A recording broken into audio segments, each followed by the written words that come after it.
Hello, welcome to Return to Life. Today, we will listen to a story about the cracks in life where people have felt weak, full of doubt, yet kept moving forward. If you are standing between exhaustion and hope, this story may be for you. Caleb Miller hadn't looked at himself in the mirror for over 20 years. Not because he didn't have one. There was a mirror in his bathroom, another one in the hallway, a small cracked one above the kitchen sink, all of them still hanging where they had always been, quietly doing their job. But Caleb had learned to live around them. He would shave with the lights off, fingers tracing the memory of his own face rather than the reflection of it. He would turn his head away when passing reflective glass, catching only fragments of movement, never enough to form a whole image. Over time, it became less of a habit and more of a rule. Some men avoided mirrors out of vanity. Caleb avoided them out of survival. The first time he noticed something was wrong, he was 39 years old. It had been a small thing. A bump, barely noticeable, just above his right temple. He remembered touching it absent-mindedly during a long shift at the welding shop, thinking it was nothing more than a swollen gland or maybe a reaction to the heat. Back then, pain was something you worked through. Back then, he still believed problems had solutions. But the bump didn't go away. It stayed. Then it grew, slowly, quietly, without urgency. Like something that knew it had time. Months passed before he went to see a doctor. By then, there were two of them. The doctor had barely looked up from the chart. Pilar cysts, he had said. Benign. Nothing to worry about. Nothing to worry about. The words had sounded like relief at the time. But relief, Caleb would later learn, can be dangerously misleading, because what the doctor didn't say, what no one said, was that benign didn't mean harmless. It didn't mean painless, and it certainly didn't mean invisible. Over the years, the cysts multiplied. 1 became 3, 3 became 7. 7 became something Caleb stopped counting altogether. They rose beneath his skin like quiet intruders, pressing outward, changing the shape of his head in ways he could feel but refused to see. Some hardened over time, calcifying into something almost stone-like. Others softened, sensitive to touch, occasionally throbbing with a dull, persistent ache that never fully went away. At work, he adapted. The welding helmet helped. It always had. Thick, heavy, protective. It hid everything. No one questioned it. In a place filled with sparks and molten metal, safety gear wasn't just expected. It was required. And so Caleb kept it on longer than necessary. During breaks, while others removed their helmets and wiped sweat from their brows, Caleb stayed covered. When someone joked about it, he laughed it off. Just used to it, he'd say. People didn't push, not because they understood, but because in places like that, you learn not to ask too many questions, especially when a man clearly didn't want to answer. At home, it was different. At home, there was Maya. She was 8 years old, with a voice that carried both curiosity and certainty in equal measure. She asked questions the way children do, not to challenge, but to understand the world as it was given to her. To Maya, her father's hat was just that, a hat, a dark worn beanie that never seemed to leave his head, even indoors, even at the dinner table, even on the rare occasions when he sat beside her while she did her homework. Once, when she was younger, she had asked him why he wore it all the time. Caleb had paused, not because he didn't have an answer, but because none of the answers he had felt right to give to a child. So he told her something simple. It keeps me warm. Maya had accepted that. Children often do, but over time she began to see it differently. One afternoon she came home from school with a drawing. It was done in bright crayons, the lines uneven but full of intention. "Look, Daddy," she said, holding it up. It was a picture of the two of them. Maya stood on one side, smiling, her hair drawn in soft yellow loops. Caleb stood beside her, taller, broader, his face a simple outline. And on his head was something unexpected. A crown. Not a hat, a crown. Caleb stared at the drawing longer than he meant to. "Why a crown?" he asked, his voice softer than usual. Maya shrugged, as if the answer was obvious. "Because you always wear it," she said. "And kings wear crowns." For a moment, Caleb didn't know what to say. There are times in life when the truth feels too heavy to carry, and too complicated to explain. So instead, he smiled. A small one. The kind that doesn't quite reach the eyes, but is enough to keep things from breaking. To Maya, the hat wasn't hiding anything. It was something else entirely. Something strong, something important, something worthy of being seen. But outside their home, the world was less forgiving. Because in a country where appearance often shapes opportunity, anything that doesn't fit the expected mold becomes a question. And questions have a way of turning into judgment. The first time it truly followed him home wasn't from work. It came from school. It started with a phone call. Finished a late shift when his phone buzzed in his pocket. And then The number was unfamiliar, but something about the timing made him answer anyway. Sounds like a great Mr. adventure. Miller? A woman's forget the voice said on strawberries. the other end, polite but firm. This is Mrs. Carter from Jefferson Elementary. I'm calling about Maya. There are certain tones in a voice that don't need explanation. Caleb felt it immediately. Not danger, but something close to it. I'll be there, he said before she could finish. The school looked different in the evening, quieter, almost too quiet. The kind of silence that makes small sounds feel louder than they should be. Footsteps in a hallway, the hum of fluorescent lights, the distant echo of a door closing somewhere far away. Mrs. Carter was waiting near the front office. She smiled when she saw him, but it was the kind of smile that carried tension underneath. "Thank you for coming so quickly," she said. Caleb nodded, adjusting his beanie slightly out of habit. "Is she okay?" "Yes, she's fine," Mrs. Carter replied. "But there was an incident today." They sat down across from each other in a small room that felt more like a storage space than an office. Papers were stacked unevenly on a desk. A clock ticked loudly on the wall. "She got into an argument with another student," Mrs. Carter continued. "It escalated." Caleb listened, his body still but his attention sharp. "What kind of argument?" Mrs. Carter hesitated, and in that hesitation, Caleb already knew. "The other children," she began carefully, "they've been asking questions. About you." The room felt smaller. "What kind of questions?" he asked, though he wasn't sure he wanted the answer. Mrs. Carter chose her words slowly. "Why you always wear a hat, why you never take it off." Some of them started making assumptions. Assumptions. Children have a way of saying things adults avoid. "They said you were hiding something," she continued. "And Maya, she didn't like that." Caleb let out a quiet breath. No anger, no surprise, just something heavier. "What did she do?" "She defended you," Mrs. Carter said. Very strongly. A pause. There was pushing, some shouting, nothing serious, but enough that we needed to call you. Caleb nodded again. "Where is she?" "In the hallway." When Caleb stepped outside, he saw her immediately. Maya sat on a bench, her small hands folded tightly in her lap. Her eyes were red, but she wasn't crying anymore. She looked up when she saw him, and for a moment, everything else disappeared. "Daddy." He walked toward her slowly, not rushing, not hesitating, just present. "What happened?" he asked gently. Maya shook her head. "They were being mean," she said. "They said things about you." Caleb crouched down in front of her, bringing himself to her level. "Kids say things," he replied. "Sometimes they don't understand." "But I understand," Maya said quickly, her voice trembling. "They said you're hiding something ugly." The word hung in the air. Ugly. Caleb felt it land somewhere deep. "And stay there." Maya looked at him, searching. "You're not hiding anything, right?" There it was, the question he had avoided for years, not from strangers, not from coworkers, but from the one person whose opinion mattered more than anything else. Caleb didn't answer right away. Because some truths don't come out easily, especially when they have the power to change how someone sees you forever. Mrs. Carter stepped out of the office behind them. "Mr. Miller," she said softly, "sometimes clarity helps children process things better." Caleb understood what she meant. Explain it, show it, make it real. Because mystery can become fear, and fear can become something worse. Slowly, almost mechanically, Caleb reached up. His fingers paused at the edge of the beanie. For a moment nothing moved. The hallway felt impossibly still.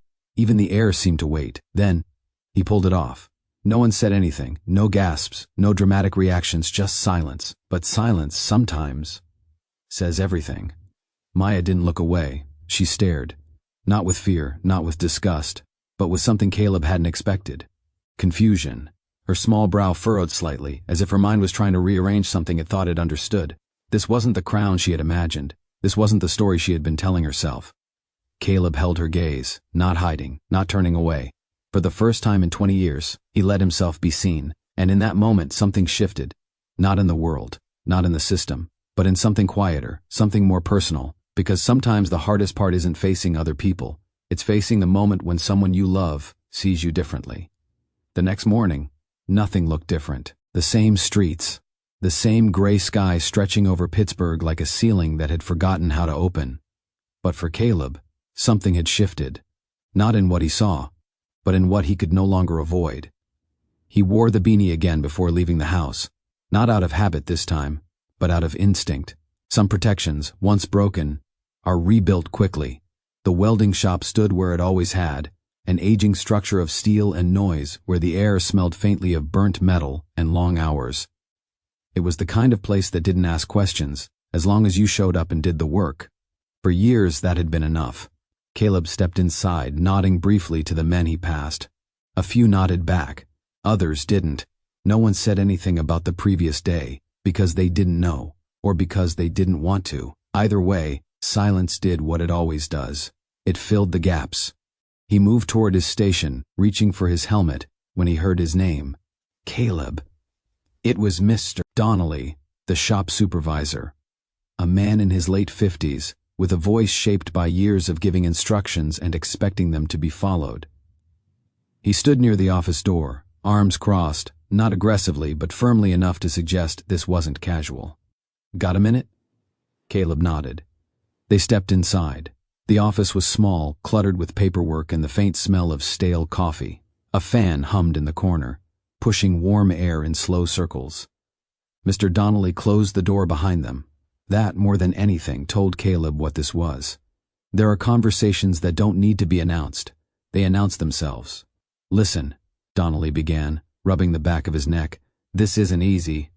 Caleb said nothing. He had learned, over time, that silence often makes the truth come faster. "There've been concerns," Donnelly continued, "from the guys, from management." "What kind of concerns?" Caleb asked. Donnelly hesitated. "Safety," he said finally. The word landed flat. "Safety?" Caleb repeated. "Yeah. I mean, look, this is a welding environment. High heat, sparks, confined spaces. If something unexpected happens..." He trailed off. Caleb watched him carefully. "Say it," he said quietly. Donnelly sighed. "It's the condition, Caleb," he admitted. "The growths. People are worried about infection, about distraction, about liability. Liability." There it was. Not pain, not discomfort, not what Caleb had been living with for years. Liability. "I've been doing this job for over 20 years, Caleb said. "Same conditions, same work. Nothing's changed." Donnelly shifted slightly. "From your side, maybe not," he replied.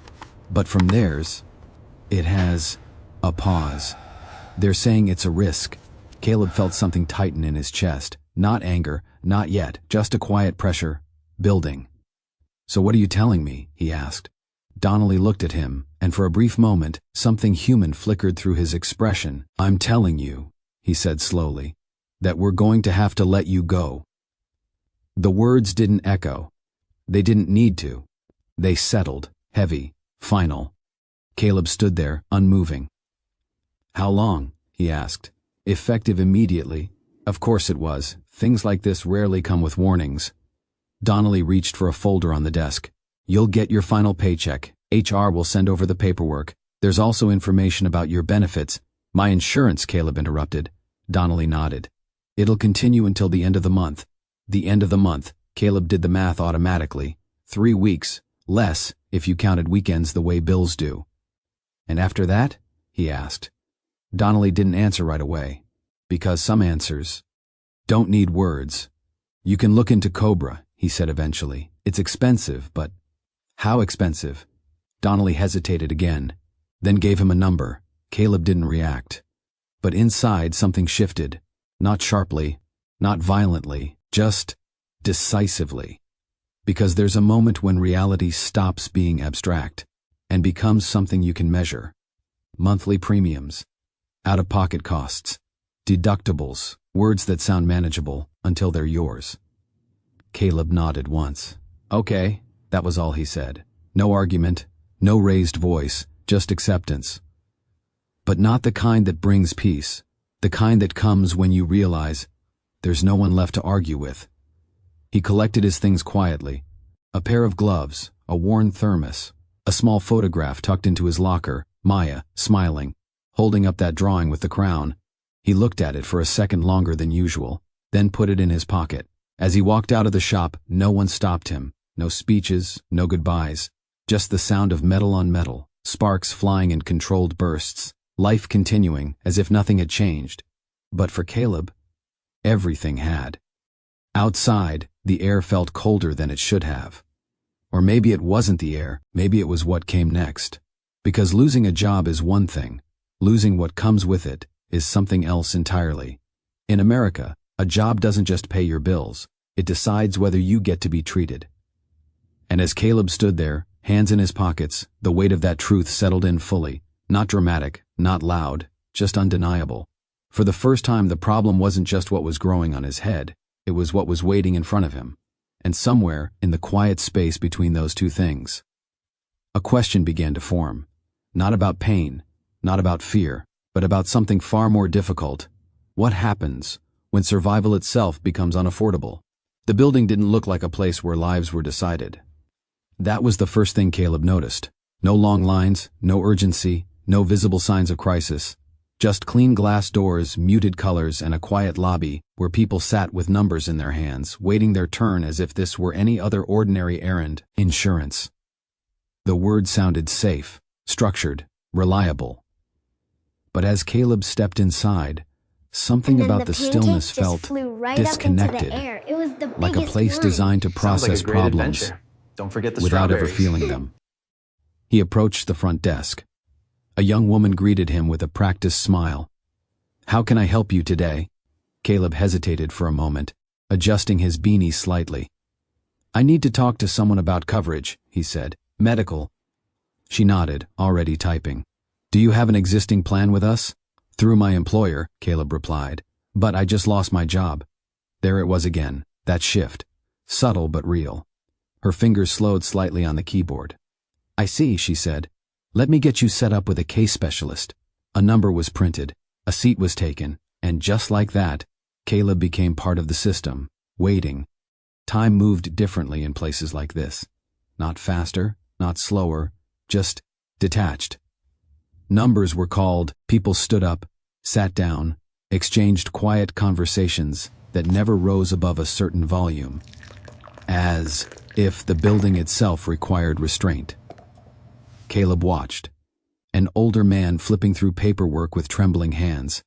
A woman speaking in hushed tones into her phone, repeating the same sentence over and over, "I don't understand. I don't understand."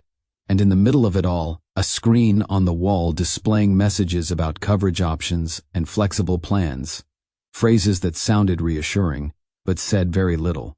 When his number was finally called, Caleb stood and followed the voice.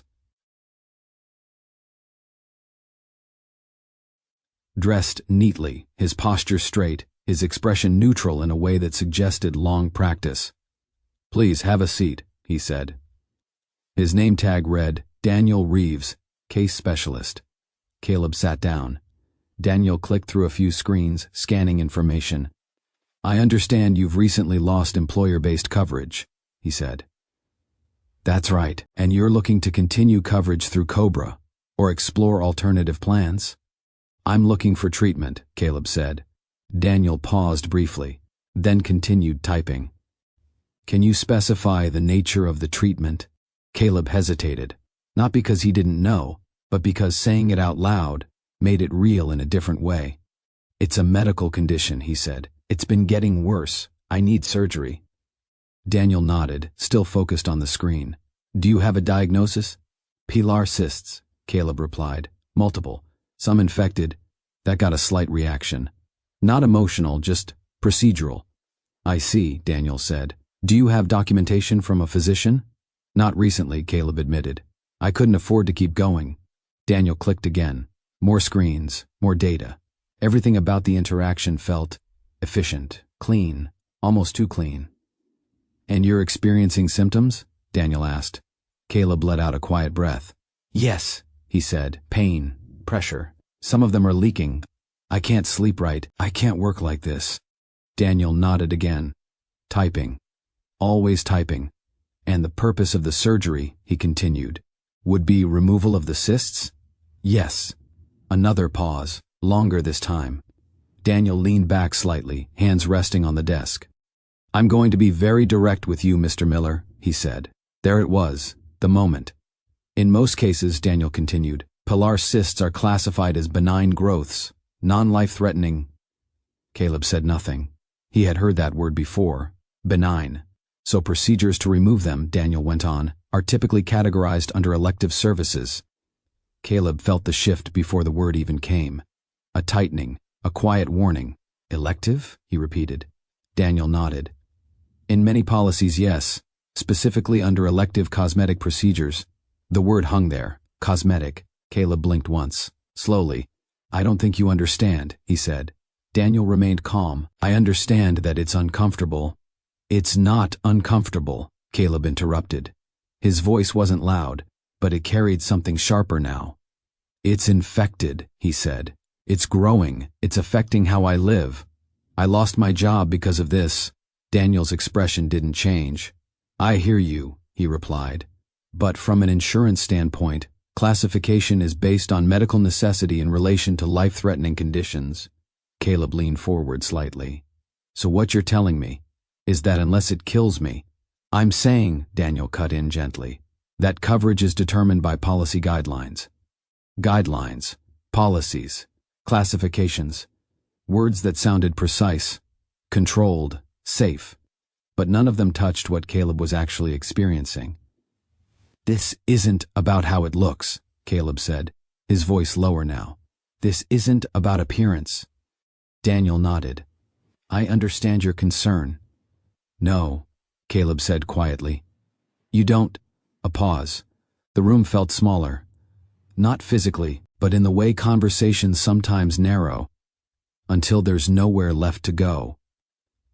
This is about living, Caleb continued, about sleeping, about working, about being able to walk into a room without people looking at me like something's wrong. Daniel folded his hands together. I don't disagree with you, he said, but my role is to explain what is and isn't covered, and there it was. Not cruelty, not indifference, just distance. The kind that allows a system to function without ever having to feel the weight of what it's doing. Caleb sat back slowly. For a moment, neither of them spoke, and in that silence, something became clear. This wasn't a negotiation. It wasn't even a conversation. It was a boundary, and Caleb was on the wrong side of it. In America, the voice in his head seemed to say, pain doesn't always qualify as a problem, unless it fits the paperwork. He stood up. Daniel looked at him. I can provide you with information on lower-tier plans, he offered. Some may offer partial coverage depending on... Caleb shook his head, not angrily, just decisively. Thank you, he said, and then he walked out. The lobby looked the same as before, calm, orderly, unaffected. But Caleb wasn't, because now the problem had a new shape.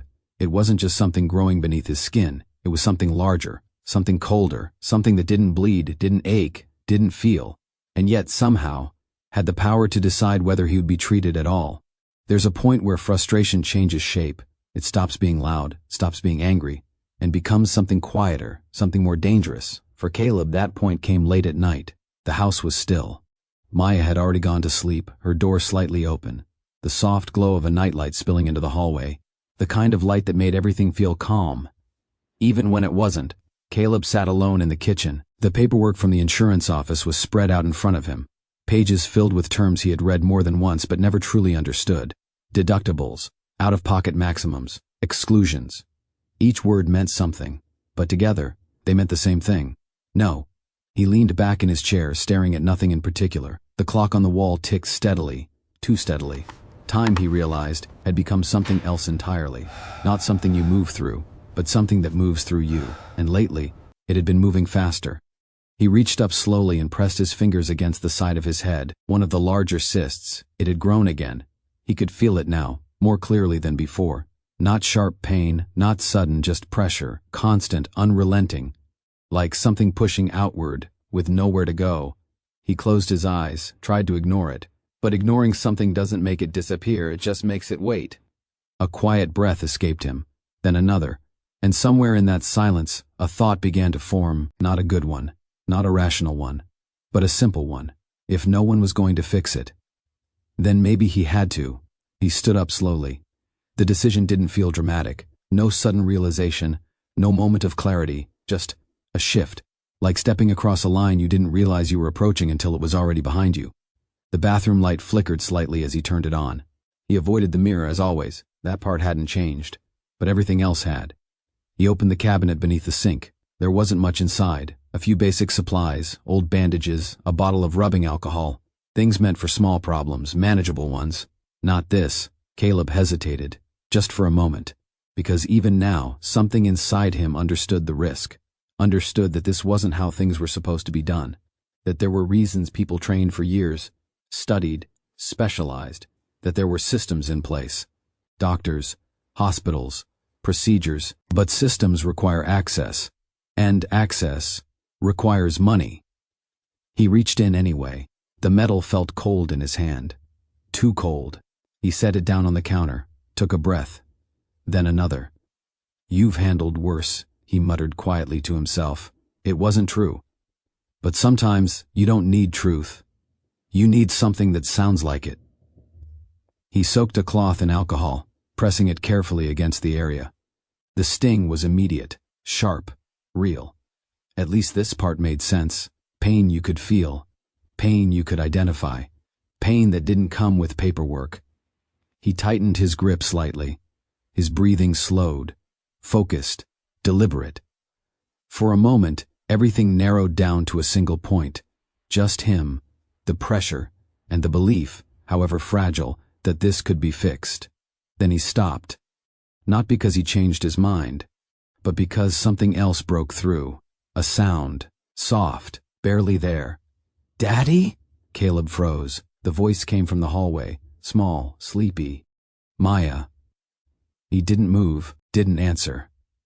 For a second, he considered staying silent, pretending he hadn't heard.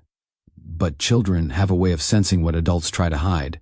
The doorway filled with soft light as she stepped in, rubbing her eyes. "Daddy, what are you doing?" Caleb turned slightly, just enough to face her, but not enough for her to see clearly. "Just fixing something," he said. Maya took a small step closer, then another. Her eyes adjusted to the light.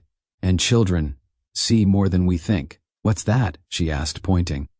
Caleb followed her gaze. The cloth, the bottle, the metal, tools, not toys, not safe. He felt something shift again. Not the quiet desperation from before, something sharper, clearer. Because in that moment the situation changed. It wasn't just about him anymore. It never really had been. But now, it was undeniable. Sounds like a great adventure. He slowly Don't forget lowered the his hand. strawberries. "It's nothing," he said, his voice softer now. "Go back to bed." Maya didn't move. She looked at him for a long second, then said something that didn't sound like a child at all. "You're hurting, aren't you?" Caleb didn't answer. Because some questions don't need confirmation. Maya stepped closer, carefully, as if approaching something fragile. "You don't have to do it by yourself," she said. Simple words, but they landed harder than anything else that night, because they pointed to something Caleb had been avoiding. Not the pain, not the system, but the idea that maybe he didn't have to fight it alone. He looked at her, really looked this time, at her small frame, her tired eyes, the way she stood there, trying to understand something far bigger than she should have had to. And suddenly, the decision he had made minutes ago didn't feel the same anymore. Not impossible, just wrong.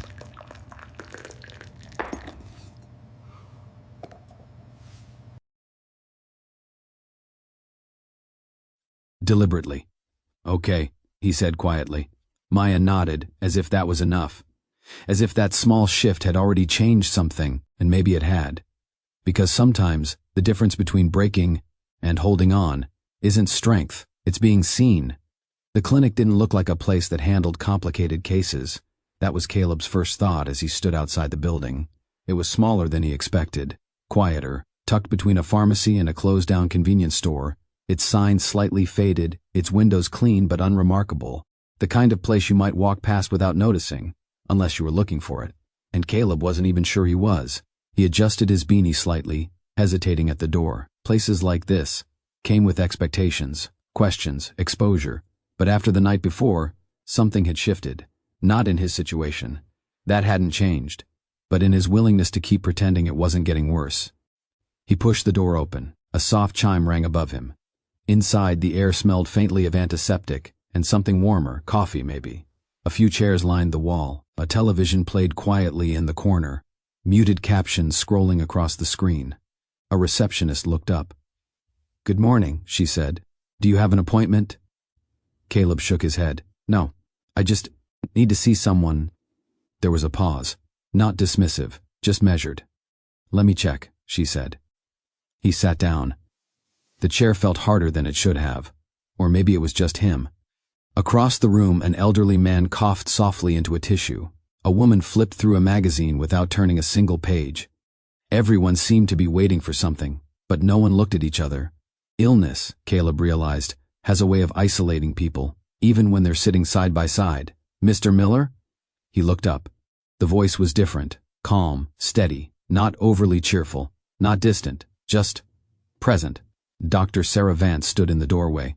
She wasn't what Caleb expected. No rush, no forced professionalism. Her posture was relaxed but not careless. Her eyes focused, not scanning, not judging, just taking things in the way someone does when they're actually paying attention. "Come on back," she said. The examination room was simple, clean, organized, nothing excessive. Sarah gestured toward the chair. "What brings you in today?" The question was routine, but the way she asked it wasn't. Caleb sat down slowly. For a moment he didn't answer. "Because explaining something like this isn't simple. It's been getting worse," he said finally. Sarah nodded slightly. "How long? Years?" Another nod. "Yes. Changes recently?" Caleb hesitated, then gave a small, almost reluctant nod. "More pressure," he said. "Some leaking." Sarah didn't react immediately. She picked up a pen, made a quick note, then set it down again. "All right," she said. "Let's take a look." There it was, the moment. Caleb's hand moved instinctively toward his beanie, paused, then stopped. Because this time, he didn't look away. Slowly, he removed it. Sarah didn't flinch, didn't lean back, didn't change her expression in the way people sometimes do when they're trying not to react. She simply looked, carefully, professionally, but also completely, and that made all the difference. She stepped closer. "May I?" she asked. Caleb nodded. Her hands were steady, light.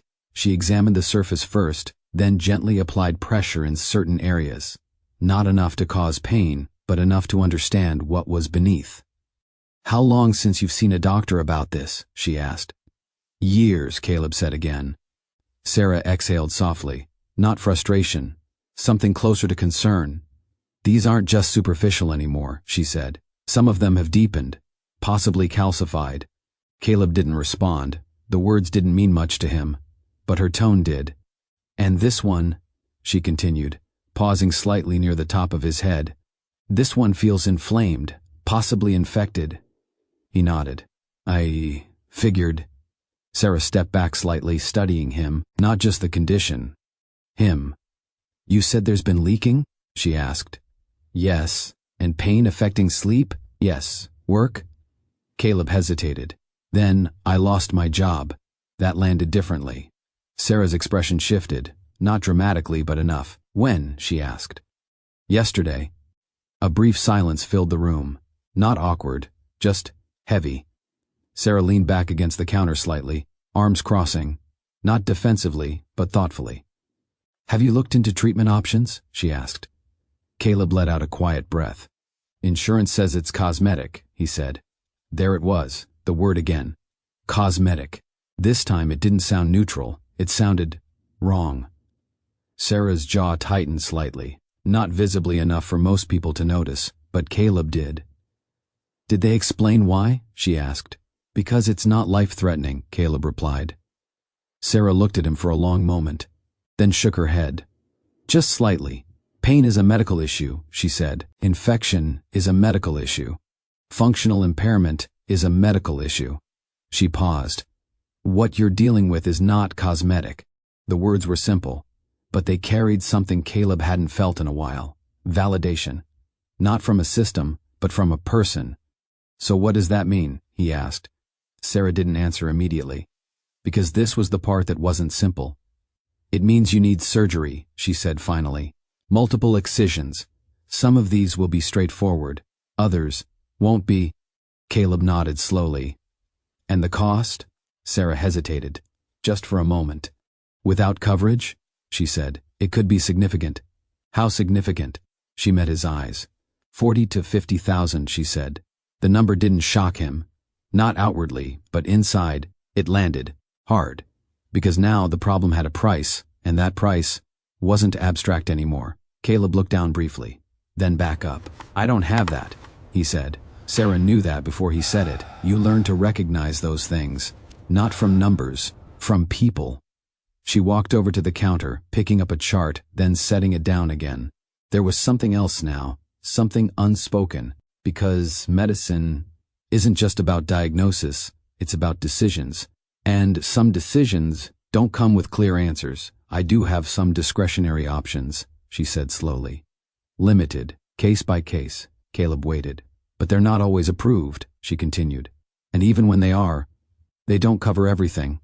Another pause. And if I proceed without approval, she added quietly, there could be consequences. Not for him, for her. Caleb understood that. Maybe not the details, but the weight. You're saying you can't do it, he said. Sarah looked at him. Really looked this time. And in that moment something passed between them. Not agreement, not resolution, just recognition. I'm saying, she replied carefully, that this isn't just a medical decision. She paused. It's an ethical one. The room fell quiet. Because now, the situation had changed again. It wasn't just about what needed to be done. It was about who would be willing to do it, and what it would cost them to try. The hospital felt different at night, not empty, but quieter in a way that made everything more noticeable. Footsteps echoed longer in the hallways. Machines hummed with a steadiness that almost felt deliberate. Even the air seemed cooler, filtered, controlled, untouched by the outside world. Caleb sat alone in a pre-operative room, his hands resting on his knees, fingers loosely interlocked. For the first time in years, he wasn't wearing the beanie. It sat folded beside him, small, unremarkable, stripped of the meaning it had carried for so long. A nurse moved quietly around the room, checking monitors, adjusting equipment, her motions efficient but not rushed. She spoke occasionally, simple instructions, gentle reminders, but Caleb barely registered the words because his attention was somewhere else. Not on the room, not on the procedure, but on the space between what had been and what was about to change. You doing okay? The nurse asked softly. Caleb nodded. Yeah. It wasn't entirely true, but it wasn't entirely false either. He wasn't afraid of the surgery, not in the way people usually are. What unsettled him was something harder to name. The idea of waking up different, or not waking up at all. The door opened. Dr. Sarah Vance stepped in. She wore scrubs now, her hair pulled back, her expression more focused than before, but not colder, just precise. Hey, she said, her voice calm. How are you holding up? Caleb gave a small shrug. I've been through worse, he replied. Sarah studied him for a moment, not questioning, just measuring. All right, she said. We're going to walk through a few things before we begin. She stepped closer, pulling up a chair so they were at eye level. The procedure will involve multiple excisions, she explained. Some of the cysts are superficial. Others are deeper than we initially thought. Caleb listened, carefully, not because he understood everything, but because he needed to understand enough. There's also a risk of infection spread, she continued, and bleeding depending on how involved the deeper structures are. How involved? And then the Caleb pancake asked. just flew Sarah right up paused, into the air. just It was briefly. The biggest More than one. I'd like, Sounds she like said. a great adventure. Honest, Don't not forget reassuring, the strawberries. but real. And you're still doing it, Caleb said. It wasn't a question. Sarah met his gaze. Yes. Another pause. Why? The word came out quietly. Not accusing, just curious. Sarah didn't answer right away. Because the real answer wasn't simple. Because you need it, she said finally. It wasn't the whole truth, but it was the part that mattered most. A knock on the door interrupted them. Another nurse stepped in. "We're ready," she said. Sarah nodded, then turned back to Caleb. "Once we start, you'll be under local anesthesia with sedation," she explained. "You may drift in and out. You might hear things. That's normal." Caleb nodded. "And if something goes wrong?" he asked. Sarah didn't look away. "Then we handle it," she said. "Simple, direct, no false promises." And somehow, that made it easier to accept. They wheeled him down the hallway. The ceiling lights passed overhead in a steady rhythm, one after another, like markers, counting down. The operating room doors opened with a soft mechanical sound. Inside, everything was brighter, sharper, the kind of brightness that didn't leave room for shadows. The room was already set, instruments arranged with precision, monitors active, staff moving in coordinated silence. This wasn't a place for uncertainty. It was a place for decisions. Caleb was transferred onto the operating table. The surface was firm, unforgiving, but stable. A nurse adjusted the positioning of his head carefully, ensuring access while minimizing pressure. "Let us know if you're uncomfortable," she said. He gave a slight nod. A mask was placed near his face. "Just breathe normally," another voice said. The world didn't disappear all at once. It softened, edges blurred. Sound stretched slightly as if moving through water. But he was still there, still aware, somewhere between presence and absence. Sarah stepped into position. Her hands were steady, her focus absolute. "All right," she said quietly. "Let's begin." The first moments were controlled, measured, exactly as expected. Superficial incisions, careful separation, the kind of work that follows a plan. But plans only work when reality agrees with them. A few minutes passed, then a few more, and slowly something began to change. Not dramatically, not immediately obvious, but enough. Sarah paused, just for a second. "Hold on," she said. The room stilled, not completely, but noticeably. She leaned in slightly, examining more closely. "What is it?" one of the nurses asked. Sarah didn't answer right away, because what she was seeing didn't match what she expected. "This isn't isolated," she said finally. Her voice was still calm, but different, focused in a sharper way. She adjusted her angle, carefully, deliberately. "There's more beneath this layer," she continued. "Smaller formations, deeper." The nurse glanced at the monitor. "Additional cysts?" Sarah shook her head slightly. "Not just additional," she said. "Connected." The word hung in the air. Connected. That changed things, because what had been planned as a series of separate procedures was becoming something else entirely, something more complex, more unpredictable. "How many?" the nurse asked. Sarah exhaled slowly. "More than 12, she said. A quiet shift moved through the room. Not panic, but awareness, because numbers matter. They define time, risk, cost. Everything that comes after. Sarah's eyes remained fixed on the field in front of her. "Adjust the plan," she said. "We're going deeper." Caleb drifted somewhere between sleep and sound. He could still hear the room, though not clearly. Voices moved in and out like distant radio signals. Metal touched metal. Fabric shifted. A monitor kept time in soft electronic pulses, steady enough to be comforting. Until it wasn't. Sarah worked with the kind of concentration that leaves no room for anything except the next correct move. The deeper layer had changed the shape of the procedure. What should have been removal had become navigation. The cysts weren't simply sitting beneath the skin as separate growths. Some had extended downward in irregular paths. Their fibrous walls thickened, calcified in places, adherent in ways that made clean dissection slower and far less predictable. "Suction." A nurse placed the instrument in her hand. Sarah adjusted her angle again. One section near the crown of Caleb's head felt wrong from the start. Firmer, less mobile. The tissue around it had lost the normal softness she wanted to feel. There was resistance there, not just from calcification, but from attachment. She stopped for half a second. "Periosteal involvement," she said quietly. The circulating nurse looked up. "You're sure?" Sarah didn't answer immediately. She was watching the tissue respond to the lightest pressure, tracing the boundary between what could be separated and what would have to be taken with patience bordering on obsession. "It's tethered deeper than imaging suggested," she said. "Very likely down to the periosteum." That changed the room. Not visibly. No one panicked. No alarm sounded. But every trained person in that operating room understood what it meant. Time had just expanded. So had the risk. "Do you want to stop and stage the rest?" one of the nurses asked. Sarah's eyes stayed fixed on the field.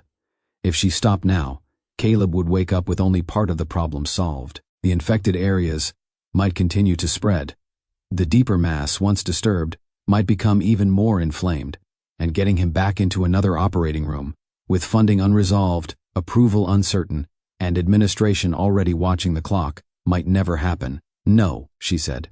"We continue." A few minutes later, the complication arrived. Not dramatically, not all at once, just a brief slip in the rhythm of the room. Sarah eased along the edge of the largest mass, carefully separating a thickened band of tissue that shouldn't have been where it was. The plane was narrow. Visibility was good enough. Her left hand stabilized. Her right hand advanced with deliberate precision. Then the tissue gave way.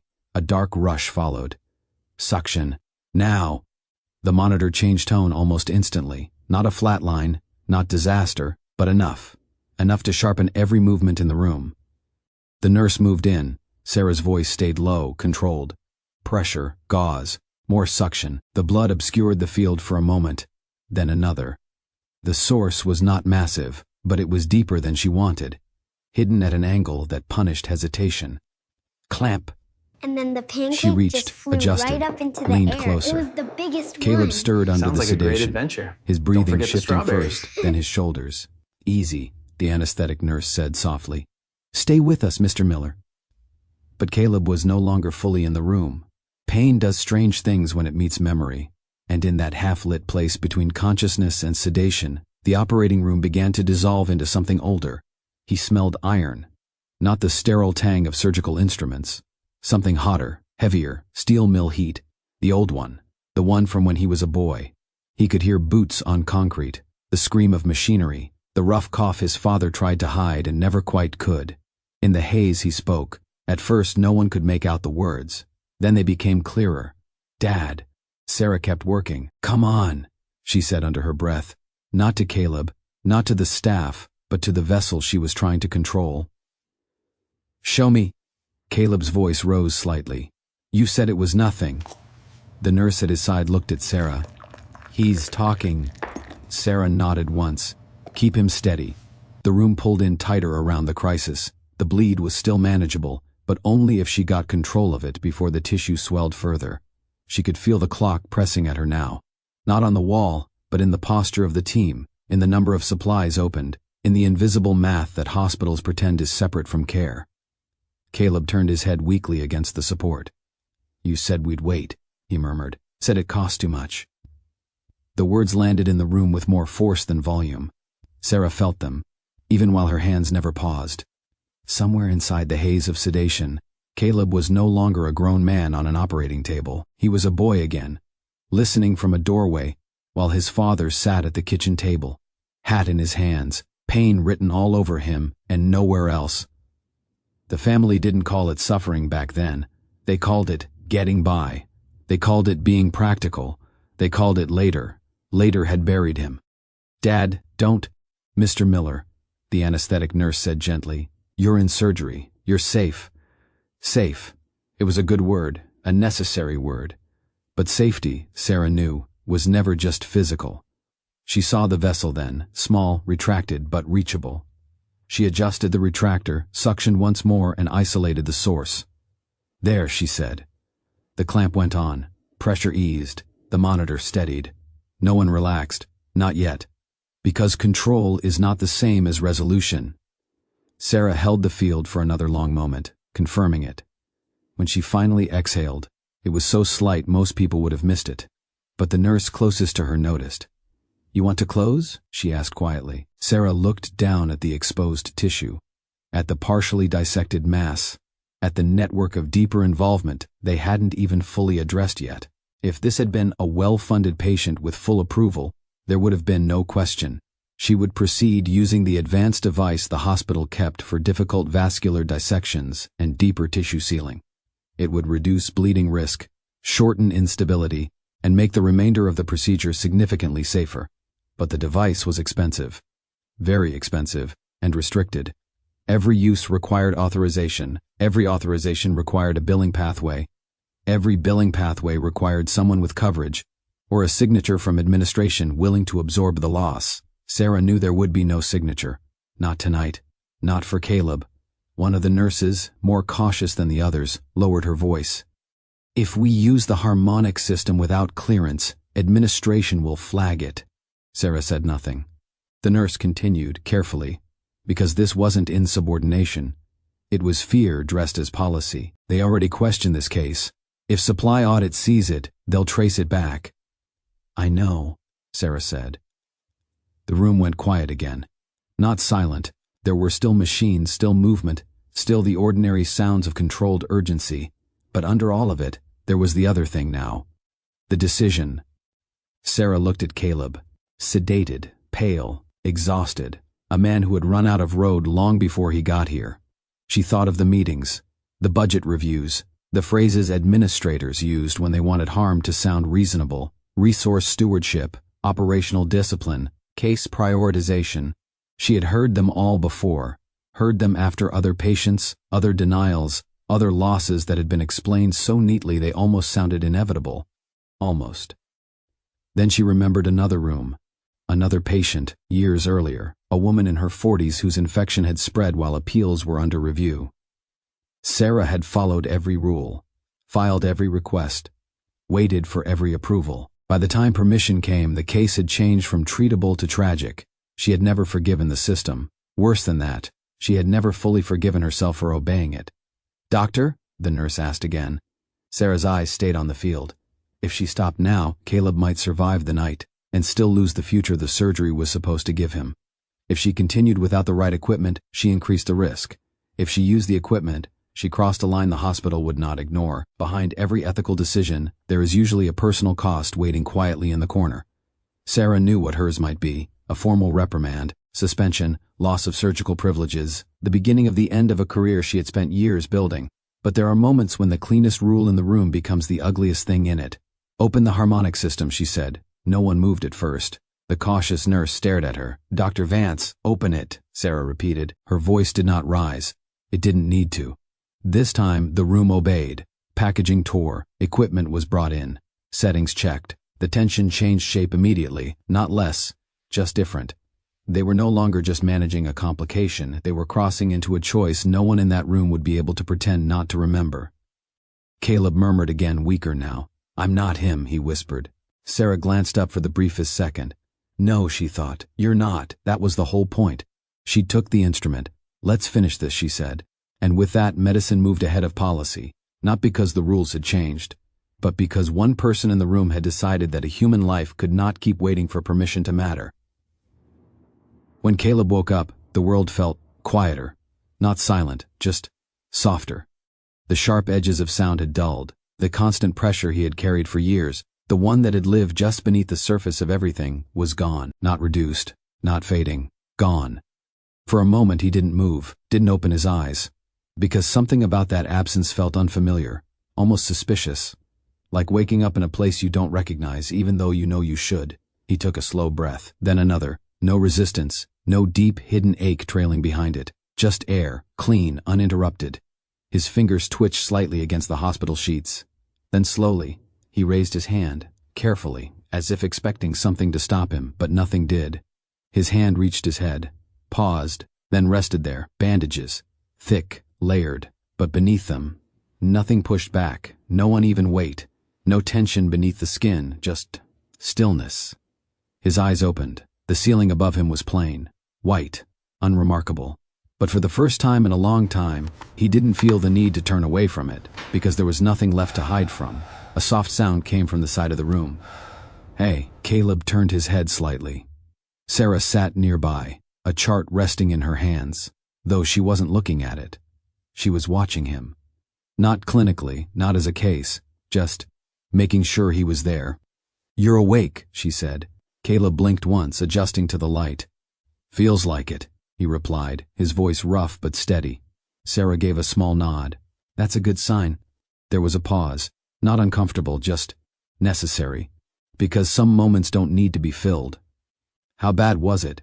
Caleb asked quietly. Sarah considered the question, not because she didn't have an answer, but because the truth needed to be handled carefully. It was more involved than we expected, she said. Some of the cysts had extended deeper. There was infection and complications. Caleb watched her. You handled it, he said. It wasn't a question. Sarah held his gaze. Yes, she replied. Another pause. Then, you handled it, he repeated. Something in his tone shifted slightly, not curiosity, not doubt, recognition. Sarah didn't respond immediately, because what she had done wasn't something she could explain in simple terms, or maybe it was. She just wasn't sure she was ready to say it out loud. You're stable, she said instead.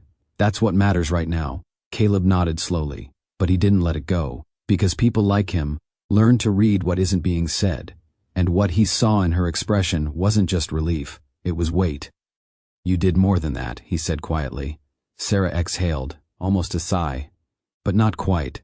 Let's focus on your recovery, she replied. It was a deflection, a gentle one, but a deflection all the same. Caleb didn't push further, not because he wasn't curious, but because he understood something instinctively. Some actions don't need to be explained, they need to be respected. The door opened softly. A nurse stepped in, smiling. You've got a visitor, she said. Caleb didn't need to ask who. Maya rushed in before the nurse even finished the sentence. Daddy? Her voice carried something different this time. Not fear, not confusion, relief, pure and immediate. She stopped just short of the bed, as if unsure whether she was allowed to come closer. Caleb smiled. A real one. Hey, he said. Maya looked at him carefully. Not at the bandages, not at the equipment, at him. You look different, she said. Caleb let out a soft breath. Feels different, he replied. She stepped closer, slowly, then reached out her hand. Does it hurt? She asked. A little, Caleb admitted, but not like before. Maya nodded, as if that answer made sense to her, because children don't measure pain the way adults do. They just know when something is better. She glanced at Sarah briefly, then back at Caleb. Can I stay? She asked. Caleb looked at Sarah. Sarah smiled. Of course, she said. Maya climbed carefully onto the chair beside the bed, her small hand resting lightly against Caleb's arm. She didn't say much after that. She didn't need to, because sometimes presence is enough. Time passed quietly, not in minutes, not in hours, but in moments, and for the first time in years, those moments didn't feel heavy. And They then the didn't carry pancake something just underneath flew them. Right up into They the just air. It existed. was the biggest one. 2 Sounds like weeks a great later, the adventure. bandages came Don't off. forget the strawberries. The room was smaller this time, quieter, more personal, a follow-up visit, routine on paper, anything but routine in reality. Caleb sat in the chair, his hands resting on his knees again, just like before. But everything else was different. Sarah stood nearby preparing the final steps. You ready? She asked. Caleb hesitated, just for a second, then nodded. Yeah. She moved carefully, removing layer by layer, not rushing, not dragging it out, just steady, each movement revealing something new, something lighter, something closer to what had always been there, but hidden. When the last of the bandages came away, Sarah stepped back slightly. Okay, she said softly. There was a mirror on the wall, small, simple, ordinary. Caleb hadn't looked into one in 20 years. And now, it was right there, waiting. He didn't move at first. Because this wasn't just looking, this was facing something he had avoided for most of his adult life. Slowly he stood, took one step forward, then another, until he was standing in front of it. For a moment, he didn't lift his head, because once he did, there was no going back. Then, finally, he looked. The man in the mirror wasn't who he expected, not because he was unrecognizable, but because he was familiar, in a way that felt distant, like seeing an old version of yourself you thought was gone.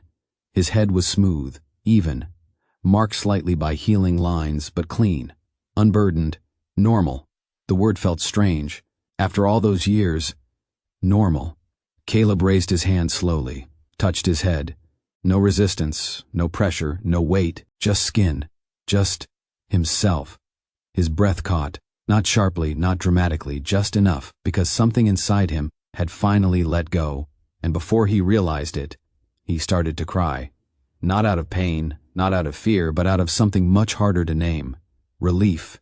The first thing Caleb noticed was how light everything felt. Not just his body, but the space around him. The air didn't press in the same way anymore. The world didn't feel like something he had to move carefully through, calculating angles, avoiding attention, adjusting himself to fit into places that were never designed for him. Now, he just walked, not differently, just normally, and somehow that felt like the biggest change of all. The streets of Pittsburgh hadn't changed, the same cracked sidewalks, the same distant hum of traffic, the same gray buildings stretching upward like they had been there forever and would be there long after. But for Caleb, it all looked slightly unfamiliar, not because it was new, but because he was. He passed by a store window, and for the first time in years, he didn't turn away. He caught his reflection without thinking. Just a glance, quick, natural, but it was enough. He slowed slightly, not stopping, just allowing himself to see it. A man walking, no hat, no shadow hiding the shape of his head, no instinct to look down. It wasn't dramatic, no music, no realization, just a quiet moment where something that used to be impossible became ordinary, and that was enough. At home the changes were smaller, but they mattered more. Maya noticed them first. She always did. "You forgot your hat," she said one morning, sitting at the table with a bowl of cereal, watching him carefully. Caleb paused, then smiled. "Maybe I don't need it anymore," he said. Maya tilted her head slightly, as if processing something. Then she grinned. "Then you don't need your crown either," she said. Caleb chuckled softly. "Maybe I don't," he replied. But later that day, he found the drawing again, folded carefully, tucked between a few old papers, the one Maya had made, the one with the crown. He looked at it longer this time, not with sadness, not with regret, but with something closer to understanding. Because back then, that crown hadn't been a lie. It had been a way of seeing him, not as he looked, but as he was. And now, he didn't need it, because there was nothing left to hide behind. A few days later, Caleb found himself standing in front of the welding shop. He hadn't planned it, at least that's what he told himself. But some places call you back, not because you belong there anymore, but because you need to see them differently. The building looked the same, worn, loud, familiar. Through the open entrance, he could hear the sound of metal striking metal, sparks crackling in short bursts, voices raised just enough to be heard over the noise. For a moment he just stood there, watching, remembering. The long hours, the weight of the helmet, the comfort of routine, mixed with the quiet fear he had carried every single day. He stepped inside, a few heads turned. Not all, just enough. Recognition takes time, even when it shouldn't. One of the men near the back squinted slightly. "Caleb?" The voice carried uncertainty, then realization. "Yeah," Caleb said. The man walked closer, wiping his hands on a cloth. "Didn't recognize you," he admitted. "You look..." He stopped, searching for the right word. Different, better, normal. None of them felt quite right.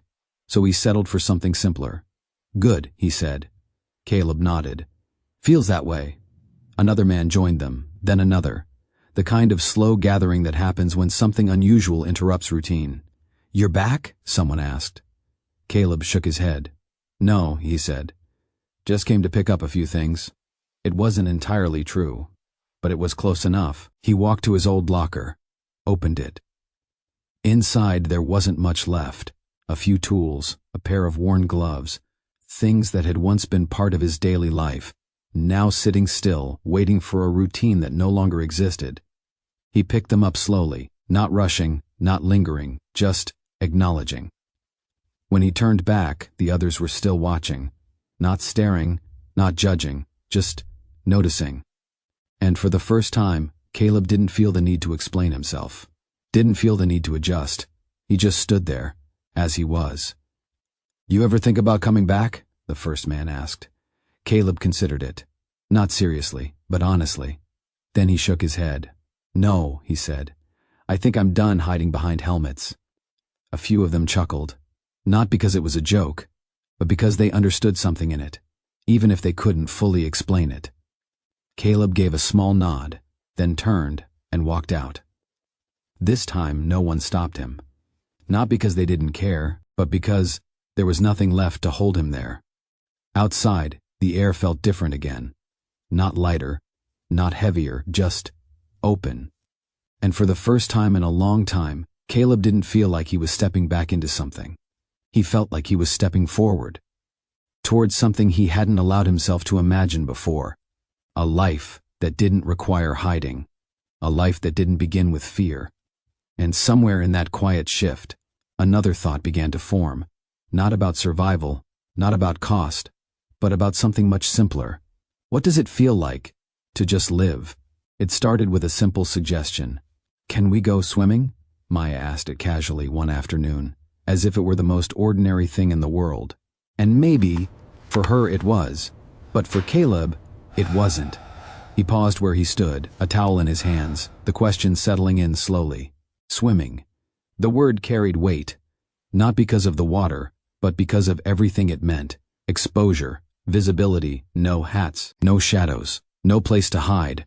For 20 years, Caleb had avoided places like that. Pools, beaches, anywhere the world expected you to simply be seen. "I don't know," he said at first, not dismissing, just hesitating. Maya looked up at him, not pushing, not insisting, just waiting, the way she always did when she believed something was possible, even if he didn't yet. "It could be fun," she said softly. Fun. Another simple word, another thing Caleb hadn't allowed himself to think about in a long time. He looked at her, really looked, and for a moment he saw something clearly. This wasn't just about swimming, it was about everything that came before it. Everything he had missed, everything he had avoided, everything he had survived, without ever fully living.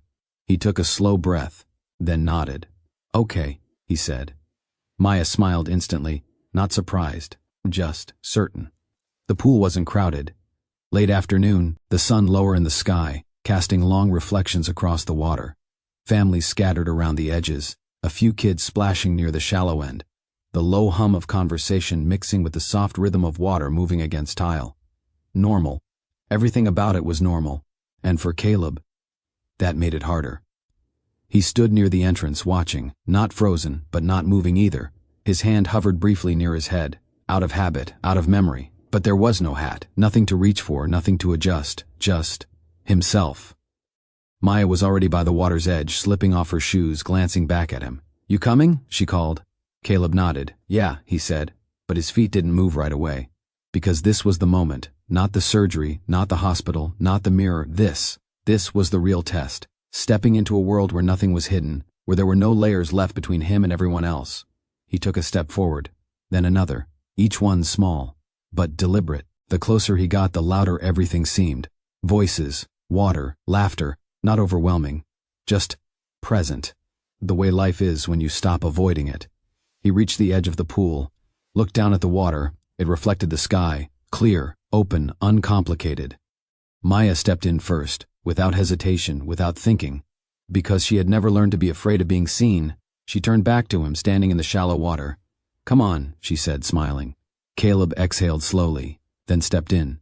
The water was cool, not cold, just enough to remind him he was there. He moved carefully at first, not because he needed to, but because part of him still remembered the old rules: protect, hide, adjust. But those rules didn't apply anymore. Not here, not now. He walked deeper, the water rising slowly, ankle, knee, waist, chest. And then he stopped, not out of fear, but out of realization. He was standing in the middle of it. No hat, no cover, no one staring, no one reacting. Because no one had any reason to. He wasn't different anymore. He wasn't something to be explained. He was just another person in the water. Maya splashed lightly toward him. "See?" she said. "It's not scary." Caleb let out a quiet laugh. "Yeah," he said. "I guess it's no." But what he didn't say was that it used to be, for a long time, longer than he wanted to admit. He took a deeper breath, then slowly lowered himself fully into the water. For a moment, everything disappeared. Sound, weight, thought, just stillness. Then he came back up, water running down his face, clear, uninterrupted. He wiped it away. Not quickly, not instinctively, just naturally. And then he realized something. For the first time in 20 years, he hadn't reached for his head. hadn't checked, hadn't adjusted, because there was nothing left to fix, nothing left to hide. Maya swam past him laughing. "Come on," she called. Caleb followed. Not carefully, not cautiously, just freely. And somewhere in that moment, something closed, not abruptly, not dramatically, just finally. The long chapter of avoiding, of enduring, of surviving quietly. It didn't define him anymore. He moved through the water with ease, not because he had learned something new, but because he had let something go. Later, as the sun dipped lower and the sky softened into evening, Caleb sat at the edge of the pool, his feet still in the water. Maya leaned against his side, tired but content. Neither of them spoke. They didn't need to, because some moments aren't meant to be explained, they're meant to be felt. Caleb looked out at the water. Then, without thinking, at his reflection, clear, whole, unhidden. He didn't look away, and this time, he didn't need to. Voiceover closing. In a world where systems decide what matters, where pain can be measured, categorized, even dismissed, it's easy to believe that your worth depends on what gets approved. But sometimes, it only takes one moment, one decision, one person willing to see you, not as a case, but as a life. Because healing isn't just about removing what hurts, it's about reclaiming what was taken. And sometimes, the bravest thing a person can do is simply stop hiding. Thank you for staying until the end with Return to Life. If you found a sense of connection or a small spark of hope, carry it with you as you return to everyday life. We look forward to seeing you in the stories ahead.